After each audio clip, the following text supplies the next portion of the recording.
Dari tiada menuju tiada.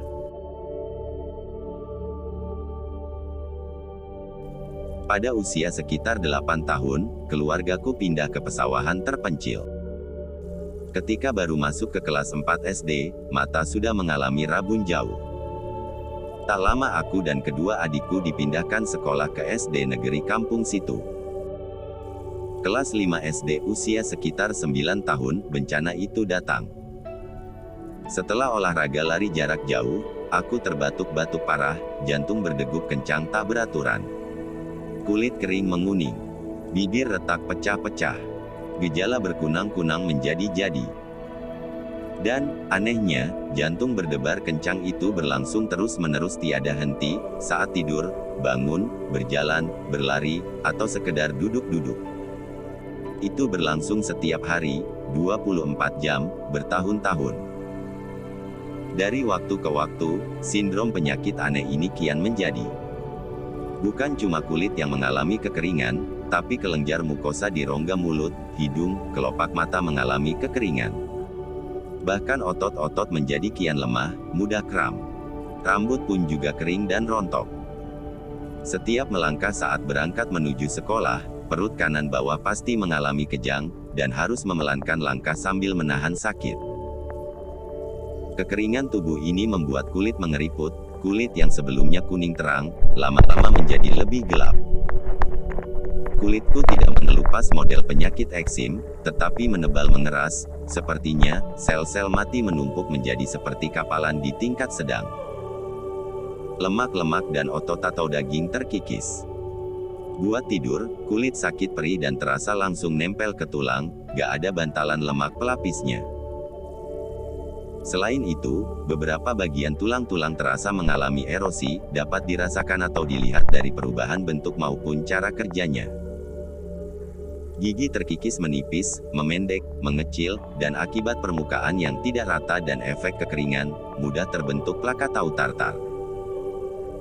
Mental ambruk, tidak percaya diri, minder, pendiam, lama-kelamaan semakin menguat. Awalnya sebagian besar hanya malu di sekolah. Tapi lama-lama ke keluarga sendiri malu. Sering pakai celana panjang untuk menutupi kulit yang kering kapalan menghitam keriput, ditambah penuh bekas luka atau koreng akibat sensitivitasnya meningkat 2 kali lipat. Satu gigitan dari satu ekor nyamuk saja bisa mengakibatkan bentol 1,5 sampai 2 cm.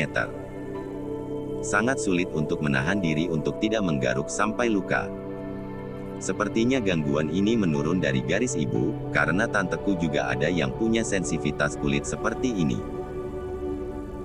Anehnya dari 3 saudaraku yang punya kulit darah manis, hanya aku yang mengidap kelainan ini terus menetap sampai usia setua ini, yakni 42 tahun.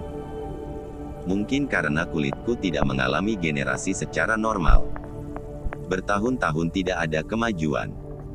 Saat SMA kelas 3, mulai terasa sakit ekstra bonus punggung bawah akibat pelemahan otot. Hampir di setiap otot bagian tubuh gampang pegal atau sakit, termasuk otot muka, telapak tangan. Kalau untuk menulis pasti mudah pegal sekali, bahkan baru mulai menulis sekalipun, otot mengeras, agak kram. Kalau berbicara pasti otot-otot pipi nyeri. Ditambah masuknya penyakit radang hidung. Kalau terkena angin kencang pasti wajah terasa nyeri sekali, bahkan mengalami kekeringan parah.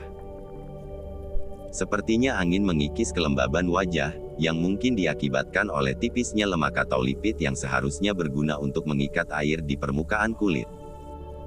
Bukan hanya wajah, tapi kelopak mata, air mata, juga habis jika terkena angin. Apalagi jika dibonceng naik motor, rasanya gak karuan, bayangkan gabungan mata kering, wajah kering nyeri, sakit punggung parah. Ketika masuk kuliah di kota sebelah, aku mulai berusaha mengungkap identitas penyakit ini. Mulailah riset pustaka. Bacaan-bacaan yang berbau kedokteran atau kesehatan mulai kulalap. Gramedia dan Gunung Agung adalah toko buku langgananku. Sesekali, uang jajan pemberian ortuku gunakan untuk cek ke dokter. Tetapi itu sayangnya ilmu pengetahuan kedokteran belum sampai ke situ. Belum lagi biayanya yang sangat mahal. Cek laboratorium laboratorium biasa tidak mampu memperlihatkan hasil signifikan. Pada usiaku sekitar 22 tahun, keluargaku pindah ke kota di provinsi lain. Usia hampir 25 tahun, akhirnya aku wisuda S1 cum laude. Itu dilalui dalam keadaan mental rusak, depresi, putus asa. Tapi beruntung aku memiliki support dari teman-teman yang menemaniku untuk melakukan riset dan bersama-sama bahu-membahu saling membantu mengerjakan skripsi. Pasca wisuda, aku ikut keluargaku ke provinsi lain itu. Di sana aku coba-coba kembali riset tentang penyakitku dari sumber-sumber di internet dan buku-buku di toko buku. Internet saat itu mengandalkan warnet. Selain itu aku coba konsul ke beberapa dokter spesialis. Tetap saja belum menemukan titik terang, kecuali satu cek USG di perut kananku, ternyata aku kena usus buntu, luka 3 cm, dan aku juga periksa lambung ternyata hiperaciditas juga, semacam asam lambung. Setelah nikah di usia 27 tahun aku juga terdeteksi ISK, infeksi saluran kemih. Tapi itu semua belum mengungkap apa penyebab sindrom kekeringan tubuh ini. Oh ya, sebelum nikah, aku sempat terserang hearing voices, yakni mendengarkan suara-suara aneh selama 5 bulan. Beruntung aku kemudian dirawat di RSU Bangsal khusus untuk rehab selama 2 minggu. Dan suara-suara itu hilang sendiri. Mulai dari sini aku mengenal istilah skizofrenia dan mulai paham apa yang dialami orang-orang dengan gangguan jiwa ODGJ. Usia 30, bekerja di Jakarta di kantor saudaraku, tapi hanya bertahan 1 tahun, akibat tekanan sakit yang luar biasa. Walaupun kantor itu berkutat di bidang kesehatan, sayangnya itu hanya bidang spesifik yang berkaitan dengan penyuluhan penyakit-penyakit tertentu. Angin kencang, duduk berjam-jam, bayangkan bagaimana diriku mampu bertahan selama 1 tahun. Bekerja tapi tidak bisa konsentrasi, dan pernah mengakibatkan kekacauan pekerjaan kantor yang sangat penting. Akhirnya mengundurkan diri. Walaupun begitu ada gunanya juga buat kemajuan untuk mengatasi penyakitku. Aku mulai mengeksplorasi pengobatan non-medis dengan riset bacaan melalui internet di kantorku di saat senggang. Dan entah kenapa aku teringat dengan terapi urin yang pernah kucoba beberapa tahun sebelumnya. Ternyata di internet yang semakin modern fiturnya, sudah ada grup-grup support terapi kesehatan seperti di Curezone. Di situ aku curhat, dan ikut share tentang terapi urin. Ternyata banyak viewernya, hal itu semakin menyemangatiku untuk berterapi urin. Dan, yang menyemangatiku itu ternyata adalah orang-orang dari berbagai negara, termasuk Amerika dan Eropa. Saat itu aku tidak menyangka mereka ternyata tidak sebelagu yang kukira. Dan dari terapi urin ini ternyata ada kemajuan berarti. Kulit yang kian kering kapalan dari waktu ke waktu seperti mulai melambat prosesnya. Bibir yang tiap hari pecah-pecah semakin berkurang pecah-pecahnya. Badan yang gampang pegal-pegal dan letih juga membaik. Gigi yang ngilu-ngilu sakit juga berkurang, nyerinya doang. Gigi yang terkikis gak pernah bisa pulih lagi.